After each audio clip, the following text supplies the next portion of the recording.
If you're able, let me ask you to rise to your feet as we read from Genesis chapter 20 and 21. I'm reading from the English Standard Version. From there, Abraham journeyed towards the territory of the Negeb and lived between Kadesh and Shur, and he sojourned in Gerar. And Abraham said of Sarah, his wife, "She is my sister." And Abimelech, king of Gerar, sent and took Sarah.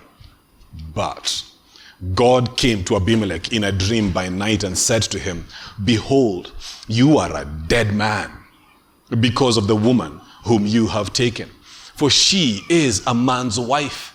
Now Abimelech had not approached her. So he said, "Lord, will you kill an innocent people? Did he not himself say to me, 'She is my sister'?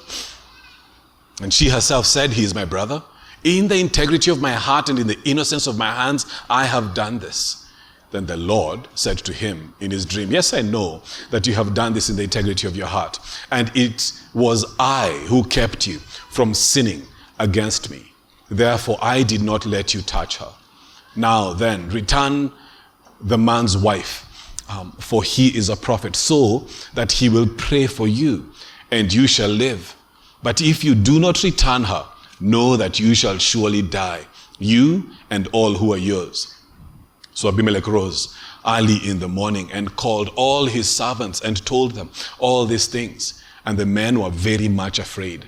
Then Abimelech called Abraham and said to him, "What have you done to us? And how have I sinned against you, that you have brought on me and my kingdom a great sin? You have done to me things that ought not to be done." And Abimelech said to Abraham, "What did you see that you did this thing?" Abraham said, "I did it because I thought, there is no fear of God at all in this place, and they will kill me because of my wife. Besides, she is indeed my sister, the daughter of my father, though not the daughter of my mother, and she became my wife. When God caused me to wander from my father's house, I said to her, 'This is the kindness that you must do to me. At every place to which we come, say of me, he is my brother.' Then Abimelech took sheep and oxen and male servants and female servants and gave them to Abraham and returned Sarah, his wife, to him. And Abimelech said, 'Behold, my land is before you. Dwell where it pleases you.'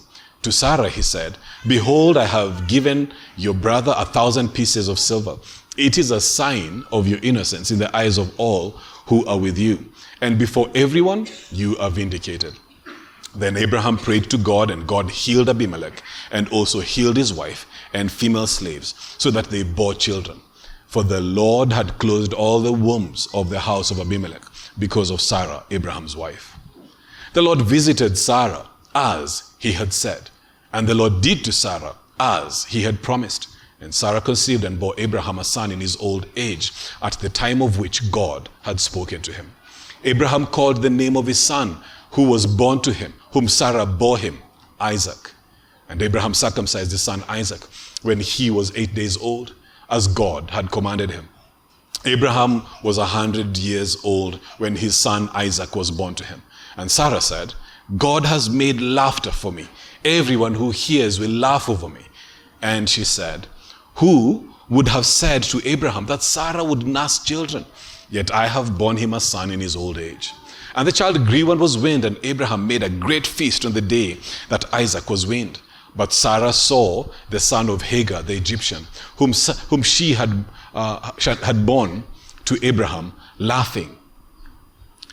So she said to Abraham, "Cast out this slave woman and her son, for the son of this slave woman shall not be heir with my son Isaac." And the thing was very displeasing to Abraham on account of his son. But God said to Abraham, "Be not displeased because of the boy and because of your slave woman. Whatever Sarah says to you, do as she tells you. For through Isaac shall your offspring be named. And I will make a nation of the son of the slave woman also, because he is your offspring." So Abraham rose early in the morning and took bread and a skin of water and gave it to Hagar, putting it on her shoulder along with the child, and sent her away. And she departed and wandered in the wilderness of Beersheba. When the water in the skin was gone, she put the child under one of the bushes. Then she went and sat down opposite him a good way off, about the distance of a bow shot. For she said, "Let me not look on the death of the child." And as she sat opposite him, she lifted up her voice and wept. And God heard the voice of the boy, and the angel of God called to Hagar from heaven and said to her, "What troubles you, Hagar? Fear not, for God has heard the voice of the boy where he is. Up, lift up the boy and hold him fast with your hand, for I will make him into a great nation." Then God opened her eyes, and she saw a well of water. And she went and filled the skin with water and gave the boy a drink. And God was with the boy, and he grew up. He lived in the wilderness and became an expert with the bow. He lived in the wilderness of Paran, and his mother took a wife for him from the land of Egypt. At that time, Abimelech and Phicol, the commander of his army, said to Abraham, "God is with you in all that you do. Now therefore, swear to me here by God that you will not deal falsely with me, or with my descendants, or with my posterity. But as I have dealt kindly with you, so you will deal with me, and with the land where you have sojourned."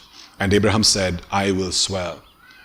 When Abraham reproved Abimelech about a well of water that Abimelech's servants had seized, Abimelech said, "I do not know who has done this thing.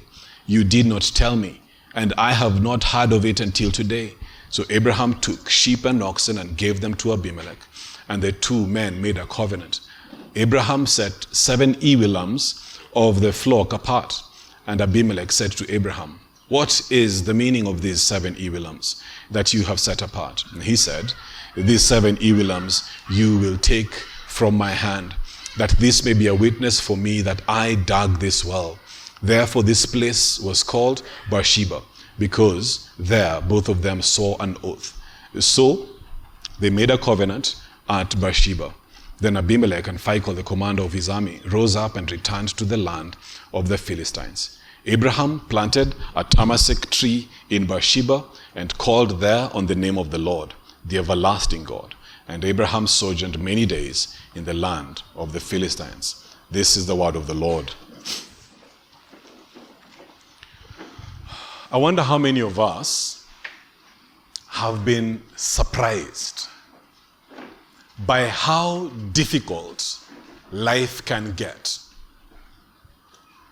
I wonder how many of us, despite our renunciations of the prosperity gospel, our articulation of a theology of suffering, have still been surprised, shocked, blindsided by just how hard life can get. I wonder how many of us gospel singing saints this very morning have in times like that lost all our theology. All of it. Theology of suffering slips right through our fingers. Songs we sing about the gospel all of a sudden seem like far off, right? Brainy ideas that simply have no place in the present experience of just how hard things are. I wonder how many of us are in that very place this very morning. Oh, the scriptures are a good friend. Good friend to the saint in times like that. Though we might be tempted when things get hard to seek solutions somewhere other than here. Brothers and sisters, this is exactly where God wants us to run to. In the story this morning, you're going to see that Abraham, despite being chosen by God as the one through whom blessings will come, as the one through whom the curse will be reversed, despite of God entering into covenant with Abraham, that Abraham still continues to experience suffering in the wilderness. I believe that the author, Moses, as he writes this, is seeking to make this clear to his original readers, namely that God's promise to preserve Abraham's seed will triumph through provision and protection in the wilderness. That as the original readers are reading this and they are themselves in the wilderness and they are plagued with troubles right, left, and center, that he is showing them their own forefather Abraham in very similar situations. And is wanting to show them that his promise will not be broken. But that even in the wilderness, yes, not only in the promised land, as flowing with milk and honey, yes, even in the wilderness, outside of the garden, outside of Canaan, God's promise will prevail. And he will protect his seed, and he will provide for his seed in the wilderness. Or what I'll be seeking to convince you of is close to that same reality. God's power and presence over the wilderness secures our protection and provision in the wilderness. God's power and presence over the wilderness secures our protection and provision in the wilderness. Notice, first of all, the wilderness. The wilderness. Life is hard outside the promised land. Life is hard outside the promised land. You notice how it begins over there, chapter 20, verse 1? From there. From there. From where? You do well to ask. It seems like the there that he's speaking about is the oaks of Mamre. Such a good place to be. Right? What did Abraham do at the oaks of Mamre? For the keen listeners. What had he built in the oaks of Mamre? An altar. You remember this? An altar. There's always been that deal of trees and altars for Abraham that hearken us back to the Garden of Eden with all of the trees, and it's the mountain of God where he's worshiping God. And if there's one thing Abraham does, you'll notice is the thing that Abraham seems to do all the time is he's always worshiping. And where he is seems to be that place of worship. And we're told that he journeys from there, from the oaks of Mamre. Mamre, as you remember, is a guy. Right? To my surprise, I used to think it's merely a place, right? Mamre, we saw, is actually a guy. He's an ally of Abraham. Well, Abraham has journeyed on away from the land, the promised land, and he has entered into the land of the Philistines. The land of the Philistines was not promised to them. So he has departed from that place of worship. He has departed from the promised land and he has gone to a foreign land. These two chapters will repeat really two stories for us in very poignant ways. And here's how you want to track these two stories. You'll see that in these two stories, the woman and her seed are in danger. That's what's going down in these two stories. The woman and her seed are in danger. In the first story, the woman is Sarah, right? And her promised seed, which will flesh out a whole lot more, is a promise that's been given. And her being in the harem of Abimelech is putting all of that at risk. Massively at risk. This is God's plot is about to get destroyed. You don't want the woman whom God has promised to bring about salvation to be in the harem of a king who does not fear God. Massive risk that's there. In the next story, if you keep reading down, you're going to see Hagar and her seed are also going to be in trouble. You'll notice the emphasis in both of them as being a wilderness tale. Abraham, as he is giving a response to Abimelech, who says, "Why did you do this to me?" He will speak, kind of sneaks it right inside there. Did you hear him? Look at verse 11.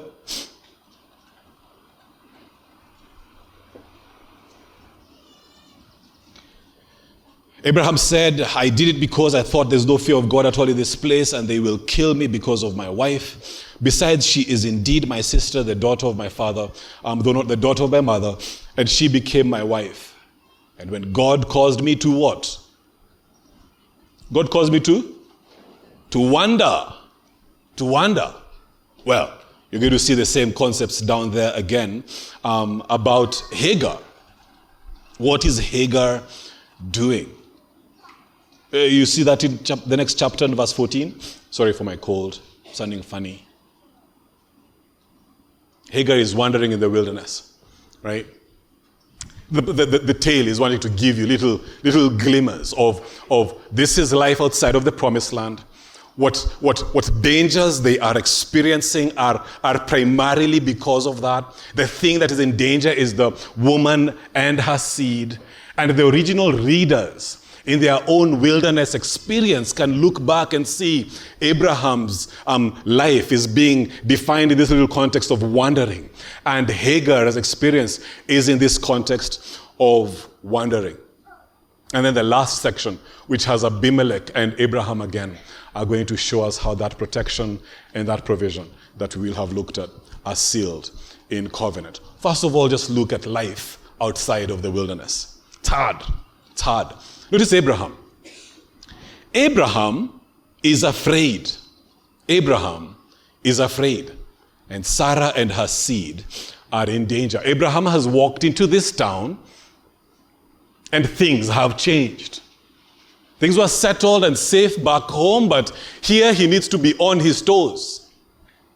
The question that the king asks him reveals to us the reality of what was going on in his heart. Why did you do this thing to us? Abraham says to him, when I came to this place, I saw that these people do not fear God at all. At all. There's no fear of God in their eyes. So the way they're going to act is unpredictable. Abimelech is going to later on speak about the integrity of his heart, but you'll notice that Abimelech's own actions in many ways really prove that Abraham had every right to be afraid. What does Abimelech do? In verse 2 there, what does it say Abimelech does? Abimelech sends and takes his wife, his sister. Sends and takes, just in case you're wondering, is not the customary process of marriage. You might notice a Rorashio was skipped somewhere in between there. This is a powerful king who doesn't fear God, who will do whatever he wants to do. Whatever he wants to do. And when Abraham has assessed the situation, he has said, these guys are going to kill me. We don't know exactly what full logic is there. Is it because of Sarah's beauty, which has been referenced before? Or is it because of Abraham's wealth? You'll have noticed that the man has grown in stature. You remember him having 300 warriors in his team. This is speaking about a man who is of significant wealth. And he has come in with his entire entourage into this particular town. You don't miss his arrival. Are these people simply going to take over all that he has by killing him and taking the wife as his own? He's afraid, and I think his fears are legitimate. And so Abraham comes up with a plan. Say, I'm your brother, not your husband, and we see how we're going to protect ourselves.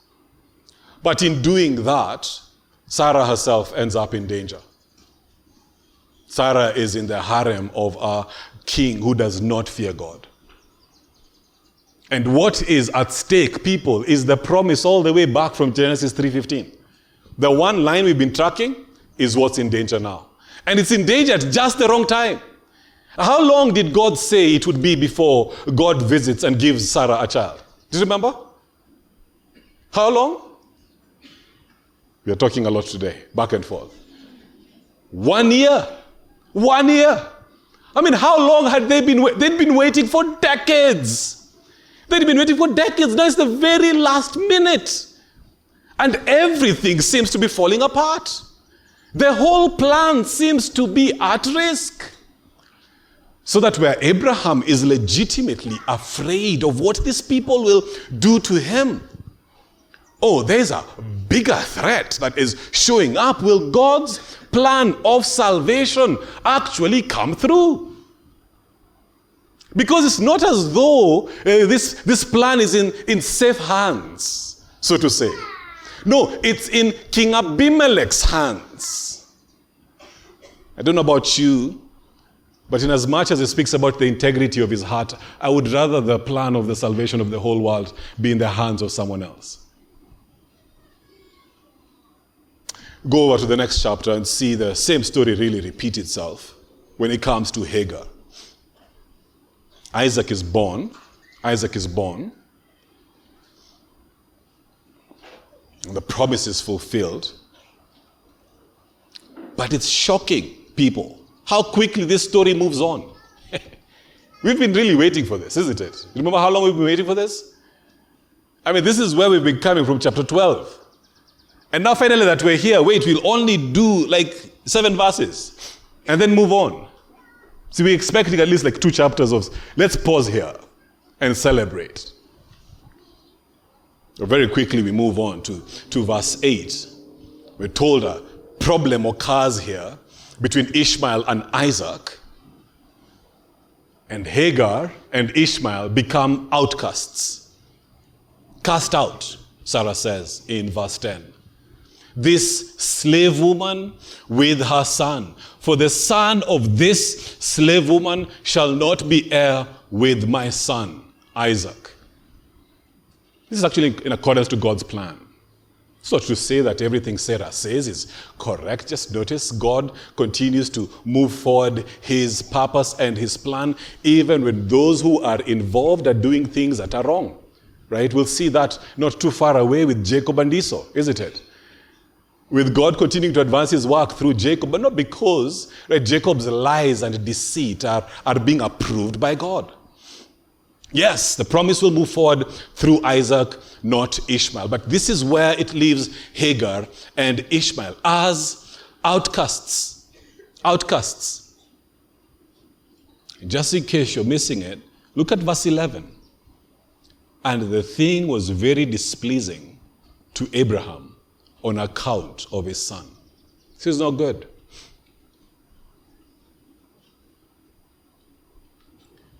There's dangers that are going to come to Hagar and to a son whom Abraham loves dearly. Abraham loves Ishmael so much that back in chapter 17, do you remember him? He was actually proposing that God simply fulfills the covenant plans through Ishmael. Through Ishmael. Ishmael is his son. That's how chapter 16 ended. His son, his son, his son. This is the last verse. Right? And he loves him. He has grown up in this home. He's in his late teens right now. And yet here he is, becoming an outcast.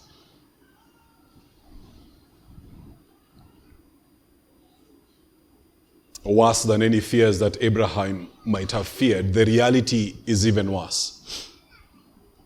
We are told that they head out, they wander in the wilderness in verse 14. And then in verse 15, when the water in the skin was gone, she put the child under one of the bushes. And she went and sat down opposite him, a good way off, about a distance of a bow shot. For she said, "Let me not look on the death of the child." And she sat opposite him, and she lifted up her voice and wept. Put yourselves in the shoes of this mother. Those are words that should never be said about a mom and their child. The fears that Abraham is experiencing are real. He's walking on his toes. He is uneasy. He is uncertain. Things are fragile here. I might die. He has given up his wife, last resort, I would imagine, into the harem of the king. Fingers crossed, so to say, hoping everything. This is It's a very tenuous life. If that's the right word. Everything feels... Now look at Hagar. Their little resources have run out. No water. And she's sitting there. She is watching her child dying. And she says, I don't want to watch this, so I'm going to hide him and sit far back. And she does what? She plots, no options left. I think that's Abraham's story, no options left. I mean, we'd all want to just think, yeah, Abraham, what a dude. What kind of a guy does this? I would never do this. Yeah, you hero, sitting safely in your house. I think in his math, they're like, there's no other way. We are going to die. Like, this is the only way out. What's her options? Cry. It doesn't say she even cried out to God like, hey, listen, there's one other resort here. Let's pray to God. She just weeps. This is hard. This is exceedingly hard. And the story of the Bible continues to show us this reality, that life outside of the garden is hard. Life outside of the promised land is hard. This ground is cursed. This is not the garden, this is the wilderness. The danger is real. Serpent-like figures roam the earth. That's really what Abimelech is, isn't it?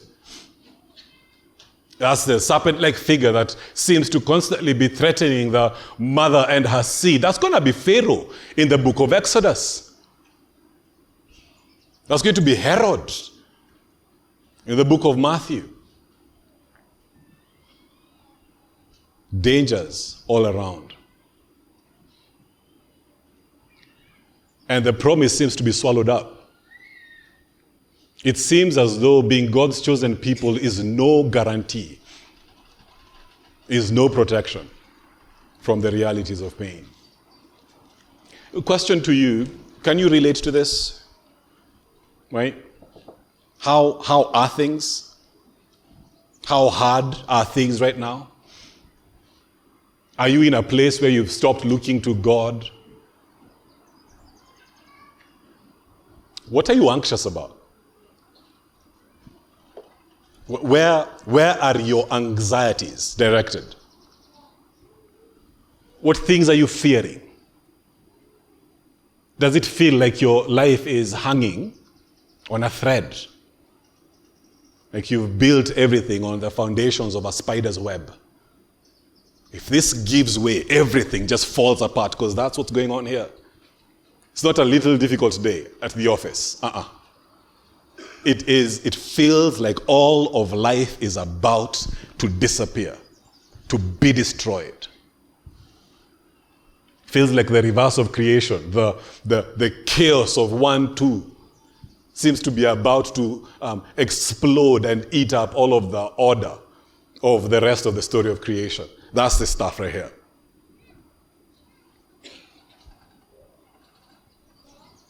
Are things not playing out as you expect? Is your plan for how life will go unraveling? Hit a wall? Here's what the Bible is telling you. Welcome to life outside the garden. Welcome to life in the wilderness. The story is going to remind us of the fact that being God's children does not mean that we don't get to experience the trials of the wilderness. What it means, however, which is the rest of the story, is that the trials of the wilderness do not have the final say on the children of God, because his promise triumphs over the dangers of the wilderness. Notice this in our second and last point. Protection and provision through the promise of God's people. Protection and provision. Do you notice in this first story, everything is going bad, and then you have that little phrase in verse 3, right? So Abimelech, king of Gerar, sent and took Sarah, but God. See that? But God. It's the same thing that happens down in chapter 21 again, right? Verse 11, this thing was very displeasing to Abraham on account of his son. Verse 12, but God. Abraham and Hagar are not by themselves. What danger is there in Abimelech's Gerar? Abraham says, these people here don't fear God at all. That's the danger. That's the danger. Well, watch God fix that overnight. Do you see what happens when Abimelech goes to sleep after taking Sarah? God came to Abimelech in a dream by night and said to him, behold, you're a dead man. You think you've had nightmares. You know nothing about nightmares. It's not Abraham was powerful and mighty, clever or coy, had a backup plan, no, but God. The thing he fears is these people do not fear God. God comes to Abimelech at night and puts his fear right into his heart. Do you notice what it says when they wake up? I'm sure he could not wait for the morning to come. Look at verse 8. So Abimelech rose early in the morning, called all his servants and told them these things. And what happened? And the men were very much afraid. Problem solved. This is not the promised land. This is the wilderness, where it seems like the serpent kings rule and reign who do not fear God. But guess who is Lord even over them? Abraham's God is.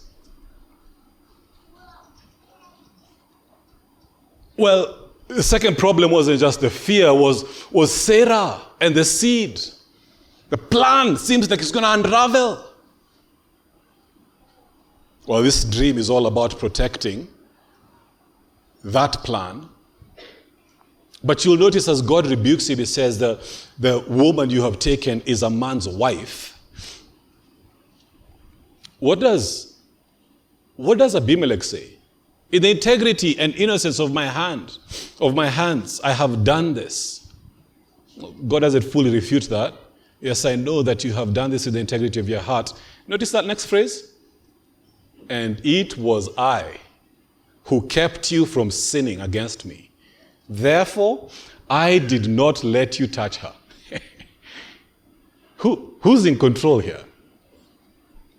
Is the story dependent on the integrity of the heart of this heathen king?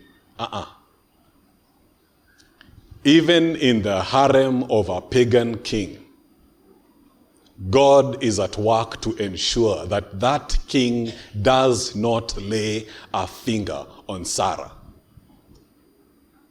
He can protect Sarah not only while she dwells in the tents, in the oaks of Mamre, in the promised land, surrounded by allies. He can protect Sarah. Yes, even when she is in the harem of a king who doesn't fear God. There is protection for God's people, even in the wilderness.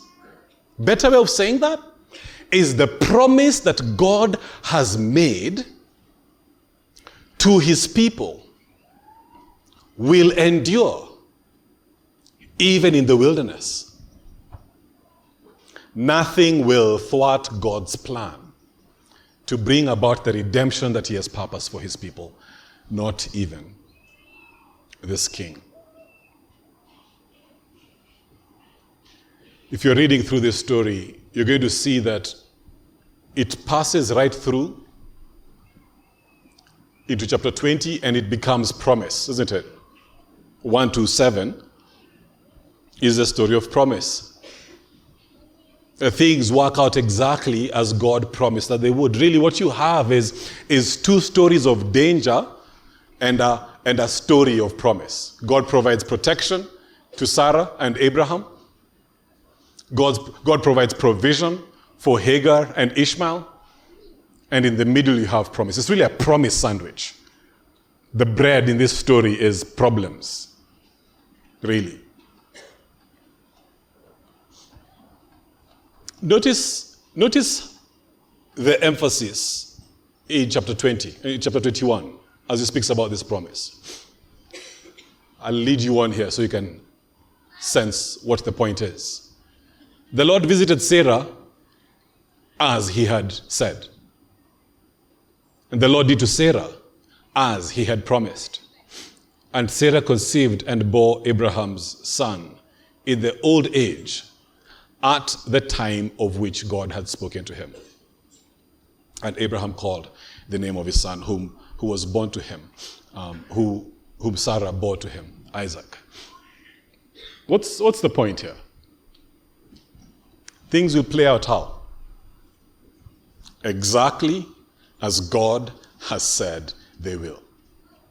Nothing in the wilderness is going to change that fact. Nothing. Nothing. And that promise is centered on Isaac, not Ishmael. It's a big point, isn't it? That in the narrative, the identified seed that we have been tracking, the one we are anticipating, the one who's going to bring about the reverse of the curse, is going to be one who will come through Isaac. And so that is identified and exalted. It is that promise that will shape the reality of God's people. God's people experience a reality in the midst of their reality. What's the broader reality? Wilderness and all of its effects. There are dangers right and center. But because of the promise, they experience another reality. God has purposed their redemption through this promised seed. That's what's going to have the final say. It might be that they will not make it from one side of the ocean to the other in calm storms, in calm seas. But no matter the storms that will toss them up and down, no matter the realities of the wilderness, God's purpose will triumph through his promised seed. And so on the other side of that promised seed is Hagar.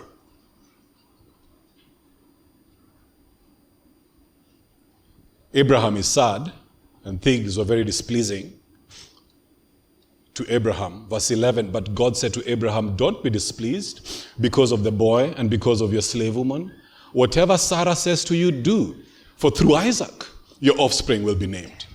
And I will make a nation of the son of the slave woman also, because he is your offspring.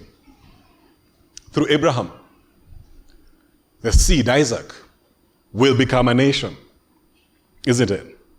But through Abraham also, the nations of the earth will be blessed. Kings will come out of Abraham, is what we spoke about.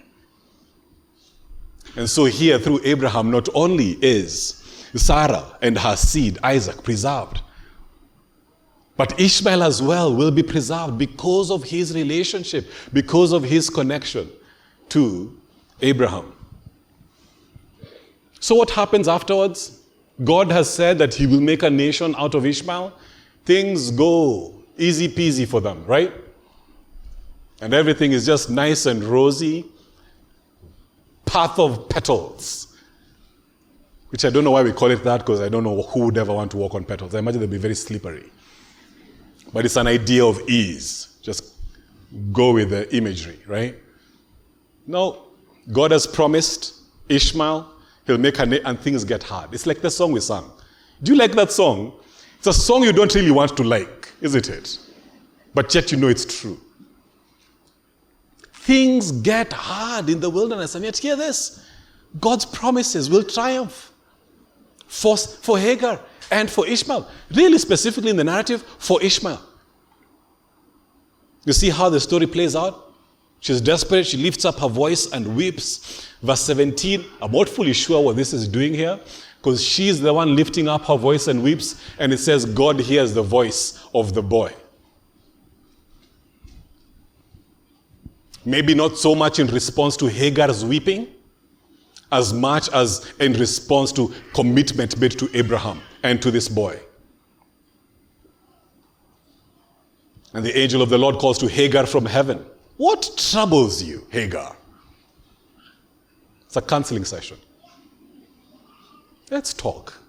What's in your heart? What's going on?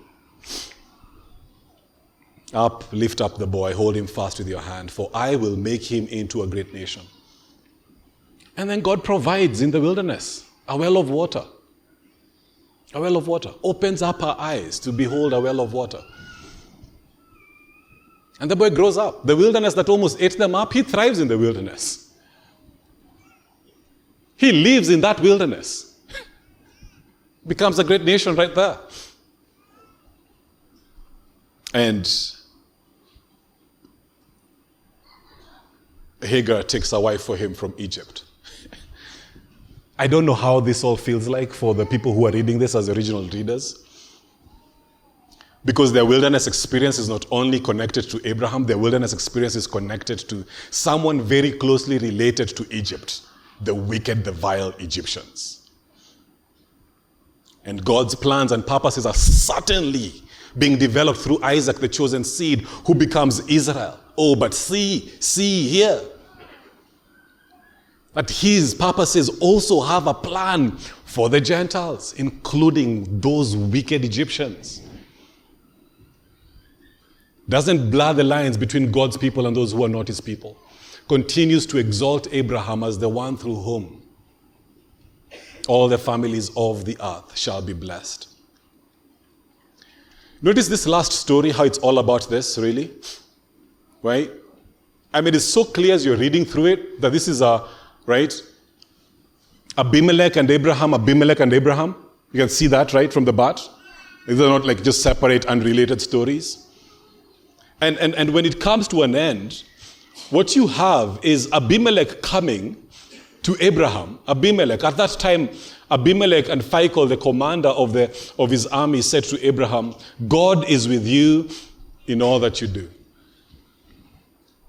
I think that's the governing idea in this whole section. No matter whether they're in the promised land or they're in the wilderness, God is with his people. God is with his people. The thing that ultimately defines the reality that his people experience is not their circumstances in the wilderness, it's the fact that God is with them. His promise is unbreakable. It is not defined by how we feel, the experiences that we have. No, it is our God, the everlasting God, does not run out of resources. God that is sustaining us even in the wilderness. That's what comes out of Abimelech's mouth. And look at what Abimelech has come to do. Abimelech has come to basically seek protection from Abraham. Oh, how things change. Abimelech is like, listen, can we sign a deal here? Can we say like please continue to relate to me well? That's not where the story began. That protection that God gave to him, in this particular last section, it's wrapping up as something that's being covenanted. And then you'll notice, do you notice how weird? If you're reading this a whole bunch of times, verse 25 will feel really odd. Like, where is this coming from? Because Abraham says, I will swear, verse 25, when Abraham reproved Abimelech about a well of water, you're like, you've lost me there, bro. You've lost me. I have no idea where we're headed with this. What are we doing with wells and water? And then a whole big deal being made about this water. 7 evil lambs are being given out, and the whole thing wraps up with water. You see that in verse 30?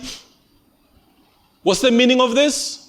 Verse 29, and he said, these 7 evil lambs you will take from my hand, that this may be a witness for me, that I dug this well.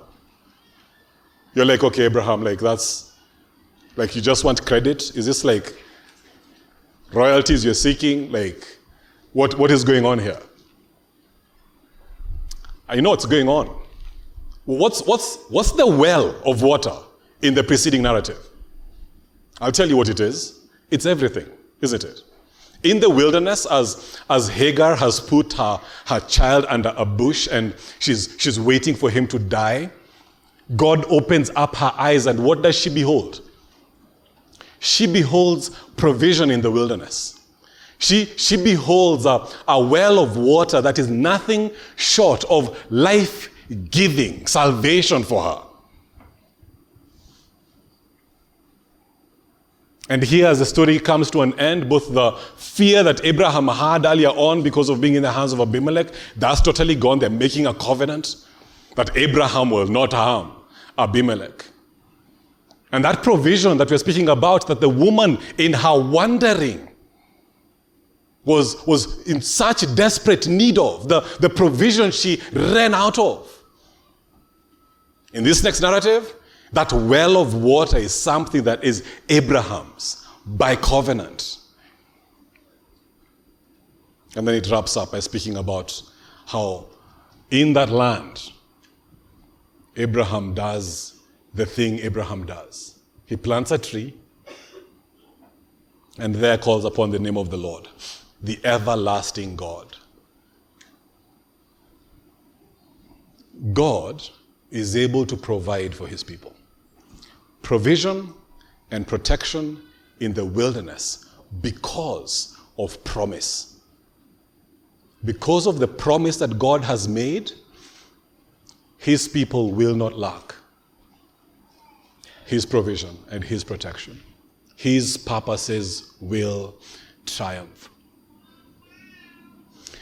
You know, when you're reading the rest of the scriptures and you're tracing that idea here of God being the everlasting God, there's two places, there's Psalm 90, but think about the words of Isaiah 40 in this reference. Isaiah 40:27. Why do you say, O Jacob, and speak, O Israel, my way is hidden from the Lord, and my right is disregarded by my God? That's life in the wilderness. Why do you speak as though you've been forsaken? Things are so hard. It's the circumstances of life here that are overwhelming you, and you have interpreted your reality merely, not inaccurately, but merely on the basis of your experience in the wilderness, and not in accordance to the reality that it is the everlasting God who is your God. That's why he rebukes them here and he says, have you not heard? The Lord is the everlasting God, the creator of the ends of the earth. He does not faint or grow weary. His understanding is unsearchable. He gives power to the faint, and to him who has no might, he increases strength. Even youths shall faint and be weary, and young men shall fall exhausted.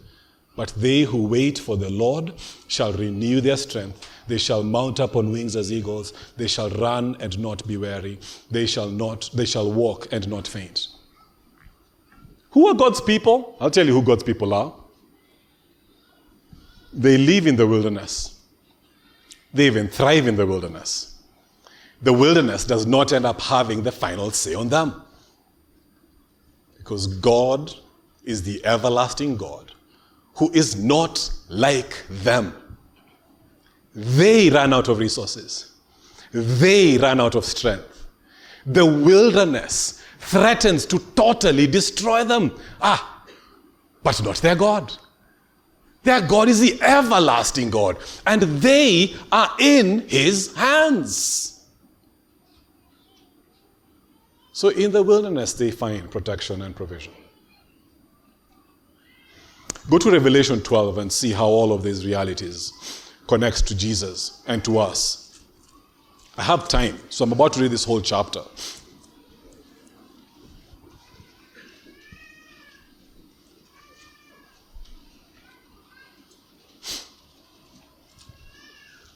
Woman and her seed are the whole story in Genesis 20, isn't it? And really 21. God's people, from the get-go, seem to always be in danger. We've described the story of the people of God as a flame in a storm. said this before, isn't it? Wind blows on the candle, and it seems like the candle is gone, and then oftentimes what happens? Comes back on again. You've seen that reality, yeah? It's fun. Things you don't get to do when you're watching too much TV. You're always wondering, will this guy survive? Will this not completely annihilate them? Will not these sufferings and these struggles mean an end to the plan of God to establish a people for himself? And they just seem to keep going. The woman and her seed, seemingly in highly vulnerable situations. As you're reading through this, keep an eye out for Jesus, right? Jesus, a lot of imagery that we won't take time to explain all of it. The one who will rule with something of iron. What is escaping me now? The scepter of iron. It's not the scepter of iron. You'll see it soon, right? The way in which he triumphs is through his death, resurrection, and ascension. That's the thing that finally gains victory over that ancient serpent that has been threatening God's people from Genesis 3. The fact that the woman and her offspring, namely God's people, continue to experience suffering in this world. Is it the last reality? That those people triumph through adversity, through trial. And their triumph is on the basis of Christ's own triumph. Revelation 12, listen to this. And a great sign appeared in heaven, a woman clothed with the sun, and with the moon under her feet, and on her head a crown of 12 stars. She was pregnant and was crying out in birth pains and the agony of giving birth. And another sign appeared in the heaven. Behold, a great red dragon with 7 heads and 10 horns. On his head 7 diadems. His tail swept down a third of the stars of heaven and cast them to the earth. And the dragon stood before the woman who was about to give birth, so that when she bore her child, he might devour it. She gave birth to a male child, one who will rule all the nations with a rod of iron. But her child was caught up to God and to his throne. And the woman fled into the wilderness, where she had a place prepared by God, in which she is to be nourished for 1,260 days. Now, war arose in heaven. Michael and his angels fighting against the dragon. And the dragon and his angels fought back. But he was defeated. And there was no longer any place for them in heaven. And the great dragon was thrown down. That ancient serpent who is called the devil and Satan, the deceiver of the world. He was thrown down to the earth. And his angels were thrown down with him. And I heard a loud voice in heaven saying, now the salvation and the power and the kingdom of our God and the authority of his Christ have come. For the accuser of our brothers has been thrown down, who accuses them day and night before our God.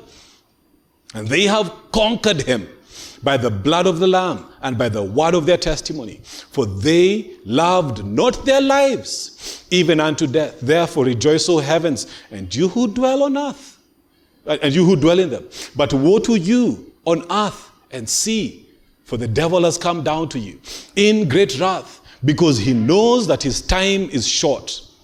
And when the dragon saw that he had been thrown down to the earth, he pursued the woman who had given birth to the male child.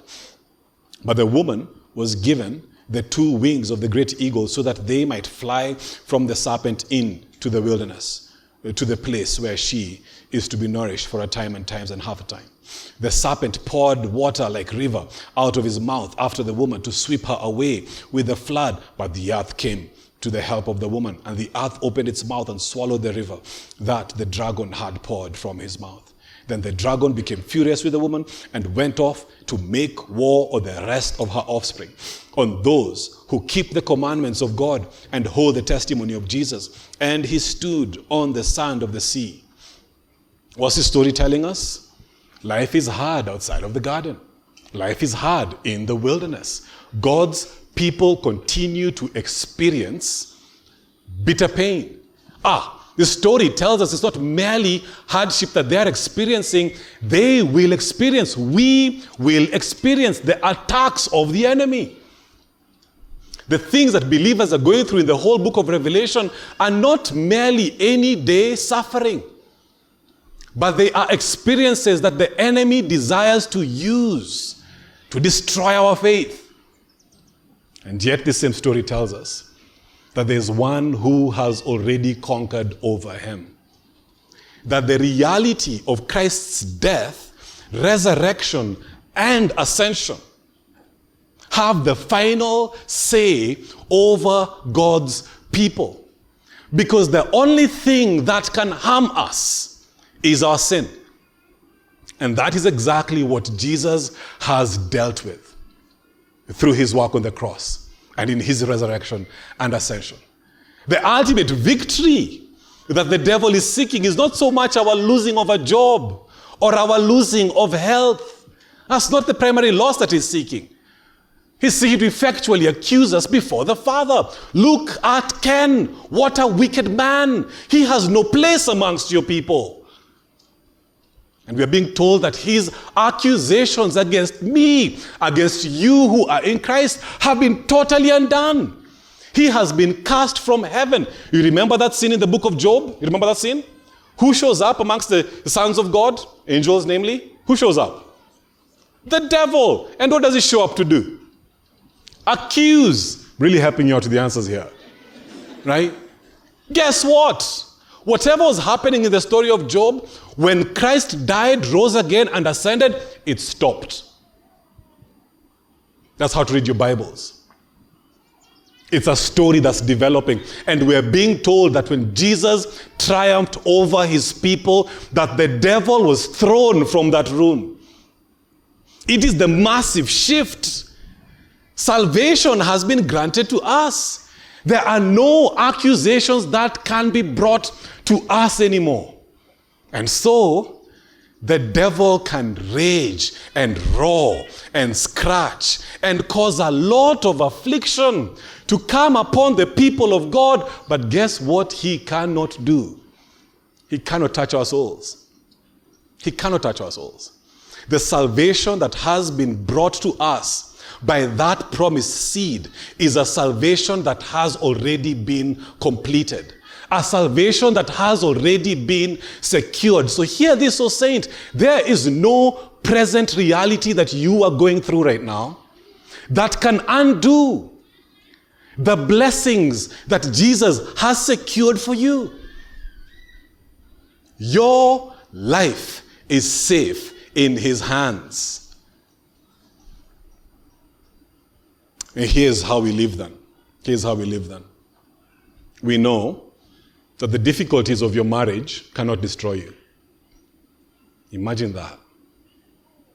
The difficulties in your marriage can get difficult. Huh?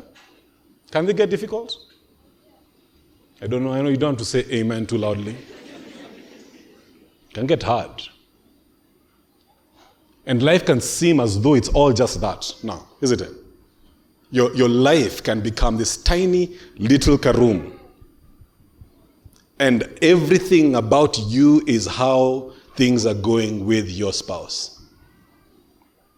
And it can totally rob all of your joy from your heart, all of your hope from your heart. You can lift up your head and look into your future and see nothing but darkness because of just how hard it is right now in this marriage. But you know, because of the realities of an everlasting God who doesn't run out of resources, who has primarily secured our salvation by sending that promised seed to conquer on our behalf, you can keep loving your spouse. When you're not looking to your marriage for provision, but you're looking to that everlasting God for provision. If your hope, your strength, is dependent on a happy marriage, life's going to be hard, guys. That well will dry up pretty quick. But if your sustenance, your strength, your ability to keep moving on, continuing with loving your spouse, draws from a different fountain, God himself, who does not run dry, long after you were meant to have stopped loving because you ran out of that, being patient because you ran out of that. Add to that list, the saint can continue on with being faithful in that wilderness, because your marriage can feel like a wilderness, because you're being supplied with grace from a different source, God himself, the gospel itself. Don't despair of hope. Do not be disheartened. Do not give in. Oh, I pray for you that as Hagar's eyes were opened in her wilderness, and she came from a place of weeping to seeing God's provision, that you who's caught up in a darkness right now, buffeted right, left, and center, you feel like the promises and the purposes of God, they faded a long, long time ago. The only reality that defines your life is just bitter pain and hardship and misery and sorrow. That's all you feel.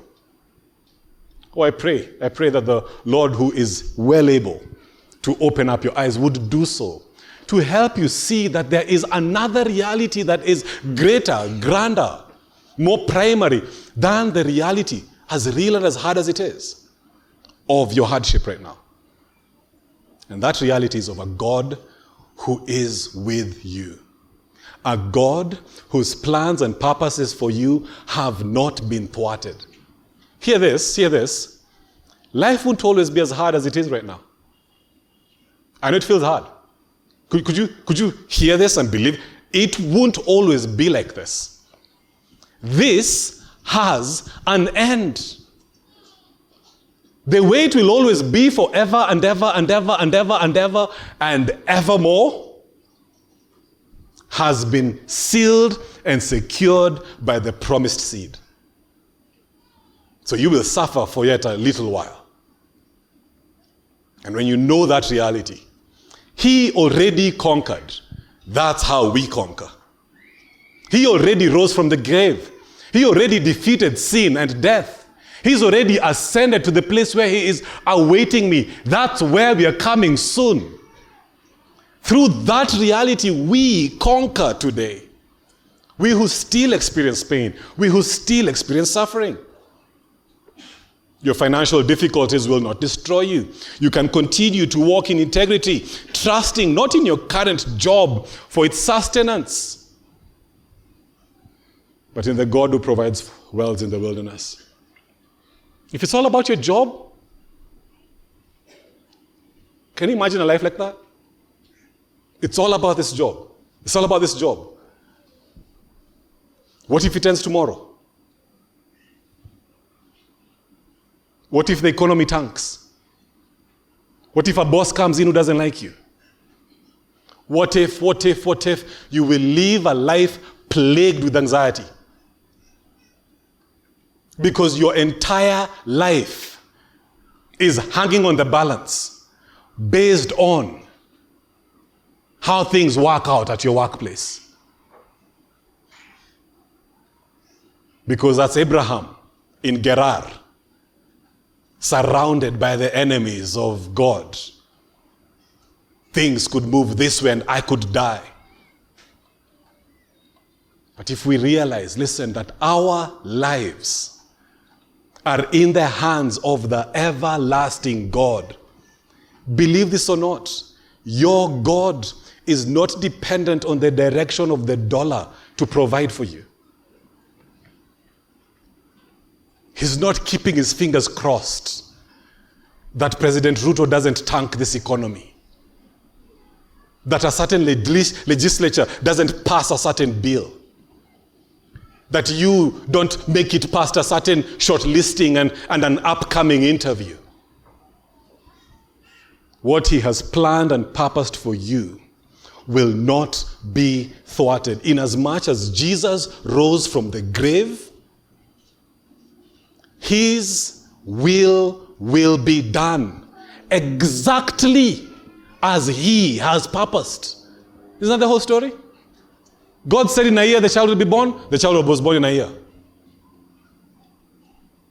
To Abraham, through Sarah, exactly as he had promised.